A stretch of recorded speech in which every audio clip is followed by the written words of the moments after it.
Alfonso Navarrete Prida, el secretario de Gobernación, anunció que se instrumentó un programa para capturar a traficantes de personas que se aprovechan de la vulnerabilidad de los migrantes en su paso hacia Estados Unidos.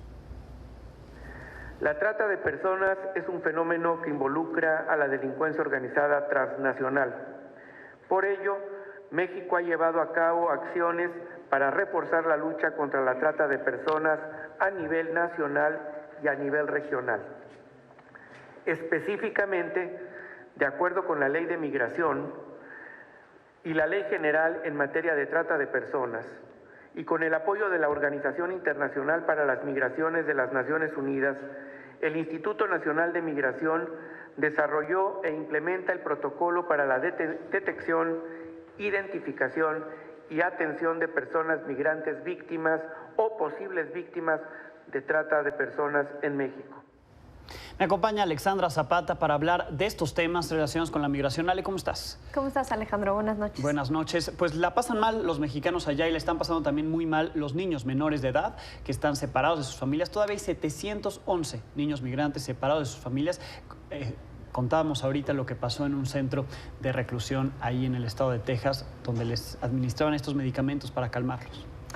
Pues sí, Alejandro, y creo que hay tantos componentes de esta historia que hemos seguido a lo largo de los últimos meses que son tan inaceptables, impensables que esto podría estar ocurriendo en un país, en una democracia, en donde a lo largo de las últimas décadas pensamos en Estados Unidos como un país en donde se respetan los derechos humanos, un país que tiene la estatura moral y ética para incluso hablar de cuando se generan abusos a niños en particular. En otros países, me acuerdo cuando Estados Unidos hablaba de lo que estaba sucediendo en Siria con los menores de edad. ¿En dónde está esta estatura hoy de Estados Unidos cuando vemos un país que implementa una serie de políticas?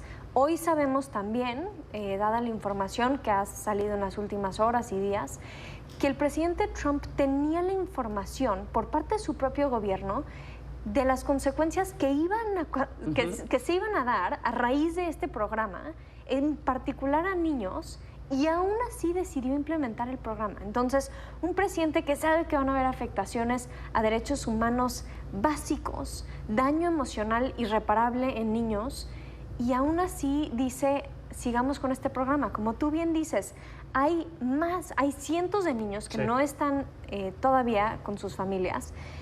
Los reportes hablan de esta postura del gobierno del presidente Trump diciendo no son elegibles para ser reunificados con sus familias, y ese es un término muy vago que ha generado el gobierno estadounidense, básicamente para describir a niños que están en una situación que fue creada por el propio gobierno estadounidense. Es decir, estos niños que no están pudiendo ser reunificados, no están pudiendo acercarse con sus padres porque el propio gobierno deportó a los padres. Hablan también de los niños como menores no acompañados. Esa es una situación que generaron ellos. Esos menores sí estaban acompañados, Alejandro, tenían una familia, tienen papás que quieren estar con ellos, y el gobierno obligó esta separación. No me puedo imaginar un papá, una mamá que hoy está en México o en cualquier otro país de Centroamérica, que fue deportado, que evidentemente no tiene los recursos para regresar, que no sabe cómo acercarse, que no sabe cómo llamar a uno de estos centros. ¿Cuáles son los mecanismos ahí que se están ofreciendo para poder unificar estas familias? Sí, de los 711, como bien dices, 431 de los padres fueron forzados a firmar la renuncia a ser reunificados. 173 de estos padres no son localizables debido a que tienen malos registros del Departamento de Seguridad Interna. Hay 67 niños que no pueden ser reunificados con sus padres debido a que eso los pondría en riesgo, según el gobierno estadounidense, por ejemplo, porque los padres tienen antecedentes penales graves. Así la situación, y todo por esta política cero tolerancia. Y es una gran minoría. Esos casos que se describen de los papás con antecedentes penales, estamos hablando de un par de casos, no de la gran mayoría de los niños que están en una situación. Imagínate nada más lo que están viviendo esos jóvenes, la expectativa que tienen. También una cosa que ha sido dramática y hoy se confirma también con la información que nos das sobre las condiciones en las que están recluidos y un poco alojados estos niños. Hay un reporte del New York Times que se acaba de publicar hace 4 horas que ya empieza a documentar las empresas privadas y las agencias que se están beneficiando de manera multimillonaria por esta política.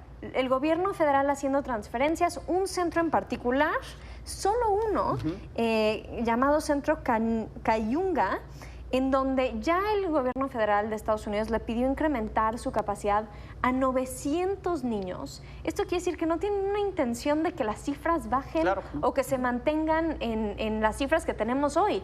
Ellos están anticipando que las cifras van a crecer. Han recibido solo este centro más de $30 millones desde mayo. Y aún a pesar de que se han documentado casos de abuso que han generado hasta muertes de menores de edad ya en estos centros. Sí. Es impensable, Alejandro. No sé qué tendría que pasar para que, híjole, esto parara, para que viéramos una situación del Estados Unidos y de esa ética que un poco hubiéramos esperado de una democracia. Candil de la calle oscuridad de su casa es Estados Unidos, porque justo esta semana se pronunciaba contra lo que ocurre en Nicaragua, ¿no? Mucha de la violencia contra estudiantes, ¿no? Muchos de ellos menores de edad. Y en cambio, pues así tratan a los menores migrantes. Absolutamente. Ale, muchísimas gracias. Gracias a ti, Alejandro. Gracias a Alexandra Zapata.